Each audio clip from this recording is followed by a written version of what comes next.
আসসালামু আলাইকুম। আপনার কি জায়গা জমি সম্পর্কিত কোনো বিষয়ে ধারণা নাই? তাহলে আপনার আপন চাচা আপনাকে ঠকিয়ে দিয়েছে বা ঠকাবে। তাহলে আপনার আপন ভাই আপনাকে ঠকিয়ে দিয়েছে বা ঠকাবে। তাহলে আপনার আপন বোন আপনাকে ঠকিয়ে দিয়েছে বা ঠকাবে। তাহলে আপনার আপন স্ত্রী আপনাকে ঠকিয়ে দিয়েছে বা ঠকাবে।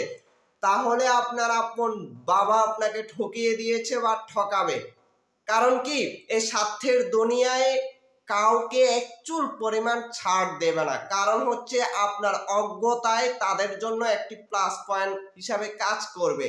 আপনি যখন এই বিষয়টা সম্পর্কে আপনার ধারণা না থাকবে, তখন আপনাকে ৯-৬-১৫ করে তারা বুঝিয়ে আপনার সম্পত্তি সবগুলো তারা নিয়ে যাবে এবং আপনাকে পথে বসিয়ে দিবে।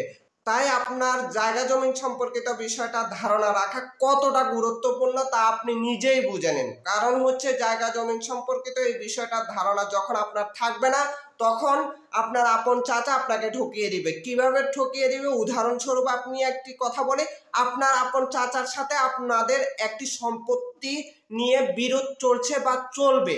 আপনার চাচার সাথে আপনাদের এই সম্পত্তি বন্টন হবে, আপনার দাদার সম্পত্তি বন্টন হবে, আপনার আপন মামার সাথে আপনাদের এই সম্পত্তি বন্টন হবে। কারণ হচ্ছে আপনার মায়ে আপনার নানুর সম্পত্তি থেকে সম্পত্তি পায় না, নানার সম্পত্তি থেকে সম্পত্তি পায় না, আপনার দাদার সম্পত্তি থেকে আপনার বাবায় যে সম্পত্তি পায়, আপনার বাবা মারা যাওয়ার পর আপনারা ওইখান থেকে সম্পত্তি পাবেন না।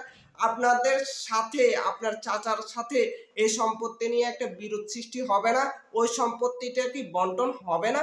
তাহলে বুঝে নিন, আপনাদের এই সম্পত্তির জায়গা জমি সম্পর্কিত বিষয়টা ধারণা না থাকলে আপনার আপন চাচা আপনাকে ঠকিয়ে অর্থাৎ ভুল বুঝিয়ে আপনাদের কাছ থেকে এই সম্পত্তিটা আত্মসাৎ করে নেবে। ঠিক একইভাবে আপনার আপন ভাইয়ের সাথে আপনাদের এই সম্পত্তি বন্টন হবে।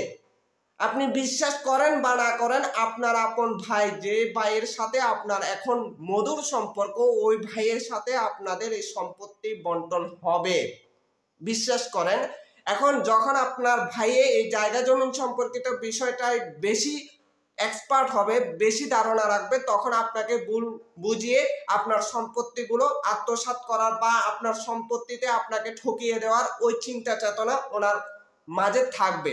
আপনার আপন স্ত্রী আপনাকে ঠকিয়ে দিবে। ধরেন আপনি আপনার সম্পত্তির যত কিছু আছে সবগুলো আপনার স্ত্রীর নামে হেবা দলিল করে দিলেন বা দলিল করে দিলেন, বা আপনি প্রবাসে থাকার কারণে আপনার স্ত্রীর নামে আপনি সম্পত্তি ক্রয় করলেন। আপনার স্ত্রী আপনাকে সারাক্ষণ ডিভোর্স দেওয়ার ওই চিন্তা চেতনা রাখবে এবং কি আপনাকে ধমক দিবে, সাথে সাথেই ধমক দিবে যে আমি তোমাকে ডিভোর্স দেব, আমার এই কথা শোনো ওই কথা শোনো। তাহলে বুঝে নেন যে জায়গা জমি সম্পর্কিত এই বিষয়টা আপনার ধারণা যদি না থাকে, তাহলে আপনি পদে পদে সমস্যার সম্মুখীন হবেন।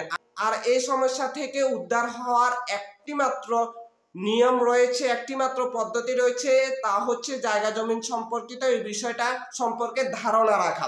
এখন আপনারা যারা এই ভিডিওটি দেখতেছেন, আপনার বয়স যেমনই হোক না কেন, আপনার বয়স আমি মনে করলাম আপনার বয়স 15 বা 14, বা আপনার বয়স 50 বা 60 বা 70, 80, 90, অর্থাৎ যে বয়সের আপনি হন না কেন, আপনার জায়গা জমি সম্পর্কিত বিষয়টা আপনার ধারণা থাকতেই হবে। কারণ হচ্ছে আপনার জীবনের যে কোনো মুহূর্তে এই বিষয়টা কাজে লাগবে। তাই এই বিষয়টা জ্ঞান আহরণ করা এত কঠিন না। তাই আমি বলতে চাই, এই ফেসবুক পেজের মাধ্যমে, এই ইউটিউব চ্যানেলটির মাধ্যমে আমি সবসময় এই বিষয়টা নিয়ে ধারণা দিয়ে থাকি, অর্থাৎ এই বিষয়টা নিয়ে আমি চর্চা করতে থাকি। আপনারা চাইলে আমার এই ফেসবুক পেজটি ফলো দিয়ে আমার সাথেই থাকতে পারেন, আমার এই যাত্রায় আপনারা শরিক হতে পারেন। আমি ইনশাল্লাহ মনে করি এই যাত্রায় যদি আপনারা শরিক হন, আপনারা এই বিষয়ে খুব ভালো ধারণা অর্জন করতে পারবেন এবং আপনাদের কোনো ব্যক্তি ঠকিয়ে যেতে পারবে না এই জায়গা জমি সম্পর্কিত